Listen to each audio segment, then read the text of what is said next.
Damos continuidad con la jornada de la mañana con la conferencia del doctor Héctor Eduardo Patiño.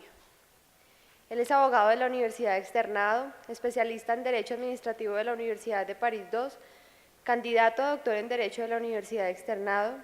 profesor y conferencista invitado de la Universidad Javeriana, profesor de la Universidad Externado en pregrado y posgrado, investigador de jurisprudencia del Consejo de Estado sobre la responsabilidad extracontractual del Estado, consultor y litigante con más de 18 años de experiencia en procesos judiciales y arbitrales de responsabilidad civil extracontractual y extracontractual civil y del Estado, acciones de tutela y populares, asesorando y representando judicial y extrajudicialmente a entidades públicas y privadas. Doctor, bienvenido. Muchas gracias. ¿Usted quiere el micrófono?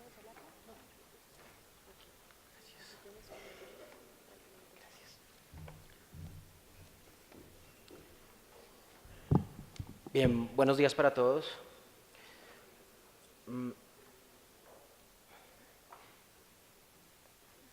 Estoy en este importante evento académico, yo diría que por dos razones fundamentales. La primera, porque me han pedido de forma muy honrosa por lo demás, que haga una presentación de una ponencia que el rector de la Universidad Externado de Colombia, el profesor Juan Carlos Henao, pretendía realizar en este foro, pero que por motivos de fuerza mayor no pudo hacer. Y la segunda, por una generosa invitación que me han hecho los organizadores de este evento. De manera entonces que para honrar aquello que responde a la finalidad de mi presencia, debo indicar que la ponencia que pretendía presentar el profesor Juan Carlos Henao en este foro responde a un artículo científico publicado en la revista de Derecho Privado número 28 de la Universidad Externado de Colombia, denominado Las formas de reparación en la responsabilidad del Estado hacia su unificación sustancial en todas las acciones contra el Estado. Esta revista acaba de ser publicada, yo creería que responde al periodo enero-junio del año 2015 y entiendo que la edición está disponible hace aproximadamente unos 15 días para el público. De manera entonces que a eso voy a limitar mi intervención, un par de cosas personales que por supuesto voy a decir con la venia del profesor Juan Carlos Henao. La hipótesis central del artículo que plantea el profesor Juan Carlos Henao, me voy a permitir leerla textualmente para, digamos, hacer una estructura a partir de ahí. La noción de reparación integral del daño en materia de responsabilidad del Estado es universal al interior de todas las acciones procesales o medios de control que den lugar a procesos en donde se ha condenado el Estado,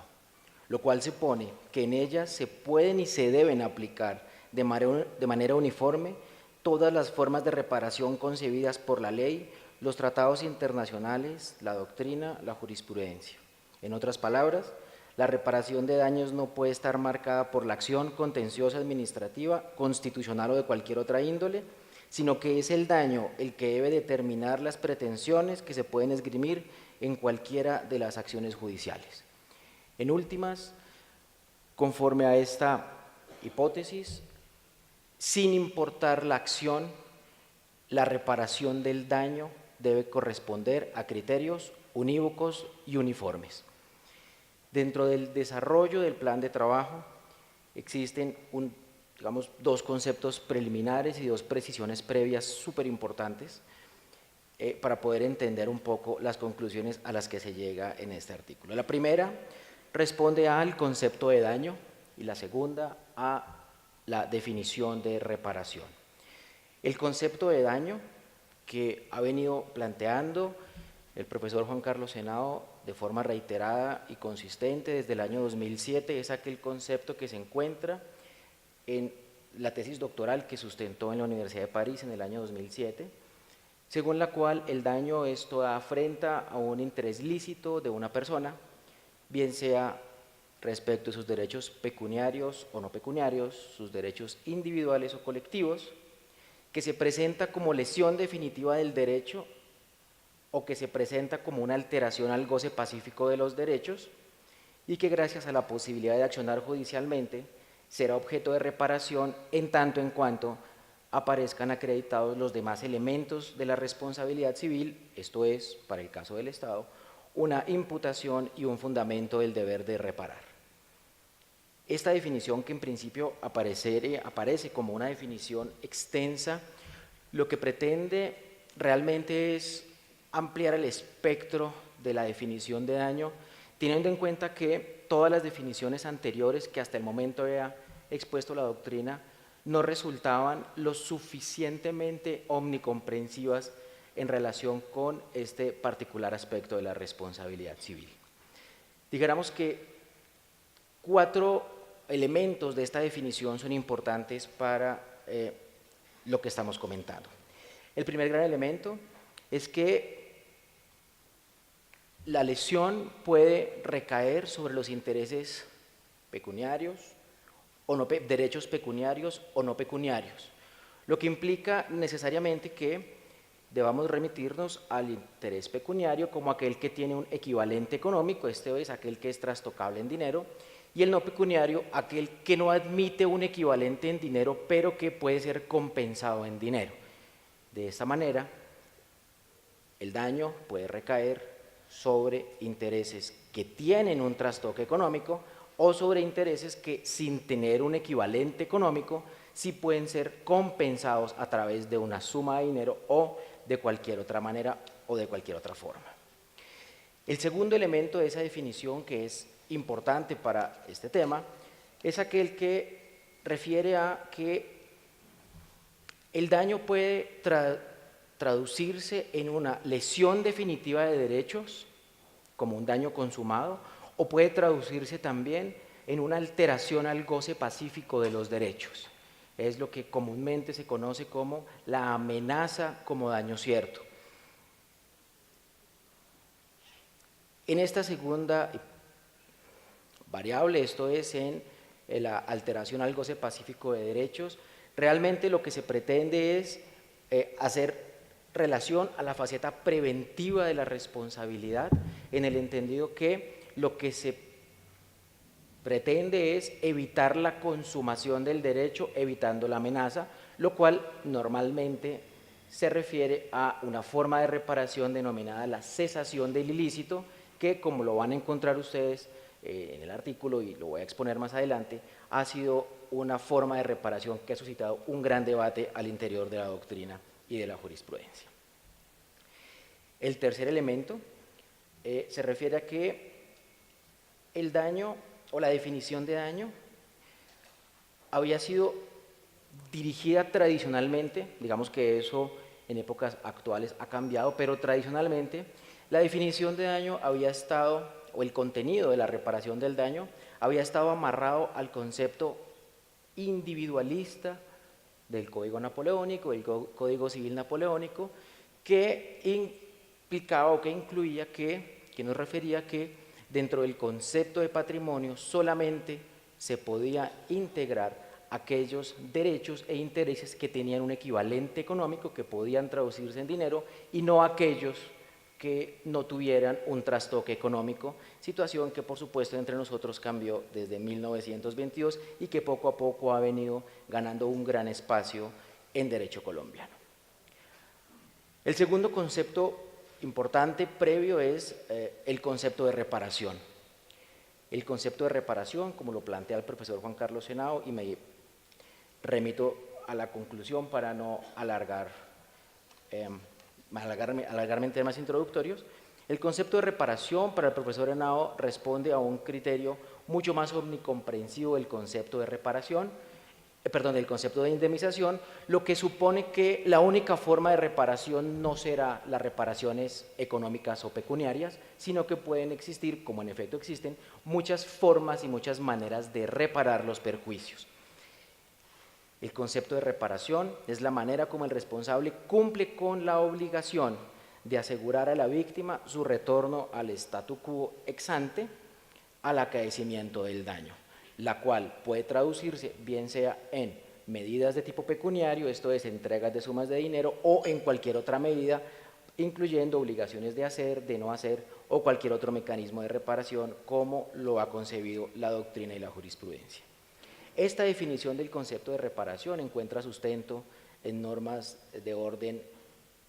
internacional, específicamente referidas a la resolución 5683 del 12 de diciembre de 2001,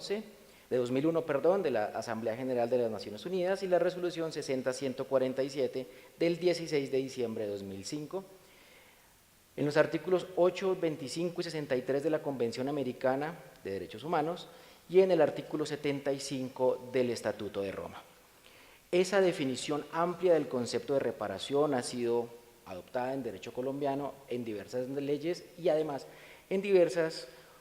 sentencias y jurisprudencias de nuestras altas cortes. Solamente a título de ejemplo, les refiero al artículo 8 de la Ley 975 de 2005, denominada más comúnmente como la Ley de Justicia y Paz, la cual por supuesto fue derogada por la Ley 1592 del año 2012, la cual remite a su vez a la Ley 1448 de 2011, que establece medidas de atención y reparación integral a la población que ha sido víctima del conflicto armado interno. Adicionalmente, este concepto amplio de reparación se puede encontrar evidenciado en el artículo 57 de la Ley 44 de 1993, que refiere a los criterios de valoración del daño cuando se trata de violaciones de derechos de autor. En una sentencia de la Corte Constitucional, sentencia C-916 del año 2002, la cual establece claramente la potestad legislativa del legislador colombiano para regular no solamente el concepto de reparación integral, sino además en esta sentencia, que es bien importante a mi juicio, y eso sí, digamos, hace parte de mi criterio, es una sentencia a la cual no se le ha dado la trascendencia que debe tener y tal vez la importancia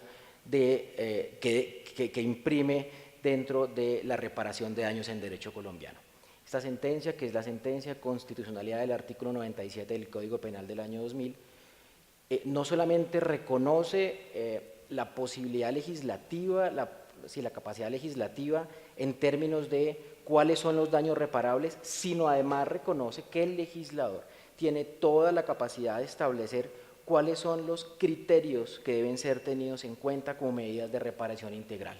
Es una sentencia muy importante, yo diría estructural dentro de todo el concepto de reparación integral, dado que la Corte Constitucional, si bien reconoce la capacidad de configuración legislativa en este punto específico, de cierta manera también establece que será criterios de racionalidad y proporcionalidad los que van a guiar todo el tema de la reparación de daños. Y finalmente, la sentencia C-715 del año 2012, en la cual la Corte Constitucional establece que dentro de toda la reparación de las víctimas del conflicto armado y de violaciones de derechos humanos, el derecho a la verdad hace parte del concepto de reparación integral necesario para poder realizar una adecuada reparación. Con estos dos, digamos, aspectos introductorios, me refiero a lo que el profesor Henao denomina las diversas formas de reparación de daños en derecho colombiano, y él se refiere a dos grandes formas de reparación de daño: las formas de reparación de daño tradicionales y las formas de reparación de daño que incorporan una nueva tendencia en formas de reparación de daño. En relación con las formas de reparación de daño, la primera de ellas, la tal vez más clásica de todas, la reparación pecuniaria, que no es más que la asignación de una suma de dinero como equivalente al daño, que se traduce, por supuesto, en la reparación del daño emergente o del lucro cesante, que puede ser entregada como renta mensual o como capital anticipado, y dijéramos que es tal vez la forma más tradicional de reparar los daños. Y dijéramos que aquí se plantean varios temas, dijéramos, importantes en relación con las diversas acciones que se pueden interponer, y eso, digamos, es tal vez lo central dentro de todo este escrito, y es la reparación pecuniaria. Es tal vez la reparación por excelencia en materia de responsabilidad por vía de reparación directa, digamos que es la más clásica de todas. De la misma manera se habla de reparación pecuniaria cuando estamos hablando de acciones contractuales. De la misma forma se puede hablar, y aquí empieza un poco todo el tema importante para establecer cómo el concepto de daño es transversal a todos los procesos de valoración de daños, porque lo importante es el daño y su reparación y no la acción que se utilice.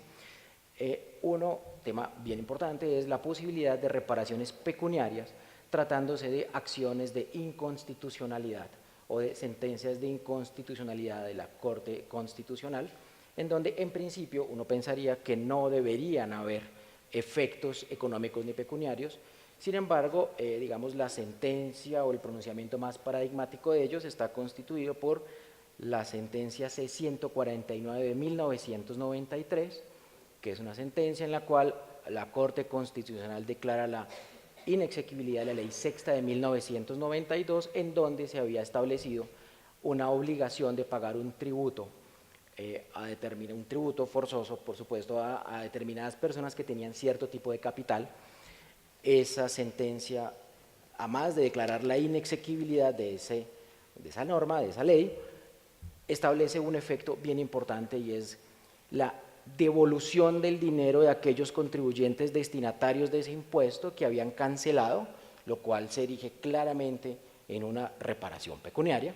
a las personas que habían pagado el tributo, y de otra parte establece una obligación de hacer para el Estado que, como producto de la inexequibilidad, cerrara los procesos fiscales que tenía en contra de aquellas personas que, estando obligados al pago, no habían realizado el pago. De esta manera se pretende demostrar cómo este tipo de reparación puede ser aplicable inclusive a acciones de inconstitucionalidad, acciones públicas de inconstitucionalidad, por supuesto. Desde otra perspectiva, en relación con la acción de tutela, existe una larga tradición de nuestra Corte Constitucional en términos en utilización del artículo 25 del decreto 2591 de 1991, de forma excepcional, y lo excepcional, digamos, giró en que cada vez era menos, es que por vía de acción de tutela se pueda reparar o se puedan indemnizar perjuicios derivados de la vulneración de los derechos fundamentales, y dentro de esa lógica están reseñadas varios pronunciamientos de la Corte Constitucional en donde se aplicó la fórmula de reparación pecuniaria para las violaciones de los derechos fundamentales, y digamos que me voy a referir a 2 o 3 sentencias. La sentencia T-629 de 2010, dentro de la cual se le reconoció a una trabajadora sexual el derecho a la reparación por la falta de pago de su empleador de la indemnización de la protección de la maternidad, y se dejó al juez ordinario el resto de la protección laboral. Sentencia T-085 de 2009, en donde se reconocieron perjuicios causados a la población desplazada o a alguna parte de la población desplazada. Y digamos que tal vez la sentencia que regula todo este tema de las reparaciones pecuniarias y que de cierta manera las limita y las restringe a casos bien específicos es la sentencia de unificación SU 254 de 2013, en donde se dictan unos criterios de reparación para la población que ha sido víctima del desplazamiento forzado. La segunda forma de reparación a la que alude el profesor Juan Carlos Henao es la reparación in natura, que está definida como la compensación del perjuicio por un beneficio diferente al dinero. Es tal vez la más pura de las formas de reparación, en tanto en cuanto lo que busca es llevar a la víctima al estado anterior, al statu quo anterior, a través de la imposición de determinadas obligaciones de hacer u obligaciones de no hacer. Esta forma de reparación in natura a través de obligaciones de hacer o de no hacer implica 2 cosas bien importantes. La primera, que hay que tener presente, por supuesto, de si la obligación tiene o no la posibilidad de ser trastocada en dinero, y eso impacta mucho y de forma muy directa específicamente a las obligaciones que tiene el Estado para con los particulares. Esto es, si a pesar de que la reparación deba ser in natura, admite o no admite subrogado pecuniario, y ese es un debate enorme que está muy bien planteado dentro de este artículo, para concluir que cuando se trata de obligaciones estatales, no todas las obligaciones estatales pueden tener un equivalente económico o pueden ser trastocadas en dinero, por lo cual solamente pueden ser reparadas de una manera específica a través de obligaciones de hacer o de no hacer, lo cual implica claramente que el debate se centre en cuál va a ser la posibilidad de ejecutar o no esa reparación en términos de insatisfacción en el cumplimiento de la obligación. Y viene pues el ejemplo típico y clásico que yo supongo todos ustedes o los que han escuchado al profesor Henao, él plantea, y es el incumplimiento del Estado en la obligación de entregarle un pasaporte a sus ciudadanos. Si esa obligación solamente puede cumplirse en natura o no, lo cual resulta absolutamente obvio que solo puede ser cumplido en natura, y dijéramos que ahí el debate en materia de obligaciones derivadas del incumplimiento estatal es bien importante. Tratándose de la forma de reparación in natura y las diferentes acciones, el profesor Henao se refiere a la posibilidad que a través del medio de control, acción de reparación directa, se puedan interponer o se puedan condenar a obligaciones de hacer, y dijéramos que ha sido una constante en la jurisprudencia de lo contencioso administrativo que exista la imposición de obligaciones de hacer, específicamente cuando se trata, y digamos de manera general, sin excluir otro tipo de áreas, cuando se trata de pagar daño emergente futuro en lesionados, y digamos que es un tema bien importante y bien grueso en materia jurisprudencial, que además, y no hace parte de este debate por supuesto, ni hace parte tampoco de este artículo, que además ha implicado una situación bien particular, y es todo el tema de si el daño emergente futuro debe ser pedido o no, esto es, si el juez puede hacer de lado el concepto de jurisdicción rogada y podrá irse ultrapetita y en ocasiones extrapetita, y existe evidencia jurisprudencial en donde en unas imponen obligaciones de hacer aún sin que se lo hayan solicitado expresamente, dadas algún tipo de consideraciones de la lógica de la reparación integral, dignidad humana, protección a las víctimas y en algunas ocasiones protección de menores. Pero digamos que en materia de reparación directa, este tema de la reparación in natura es común, yo diría, no generalizado, pero común. En materia de nulidad y restablecimiento del derecho, digamos que es, dijéramos, la forma más pura de reparar el daño cuando estamos en presencia de la acción de nulidad y restablecimiento del derecho. En acción de tutela, por supuesto que es muy común,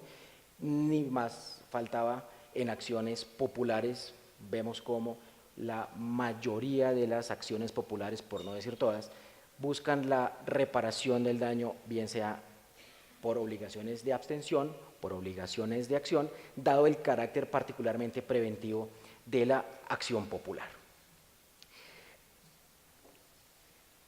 Viene tal vez el tema más novedoso, y son los medios de reparación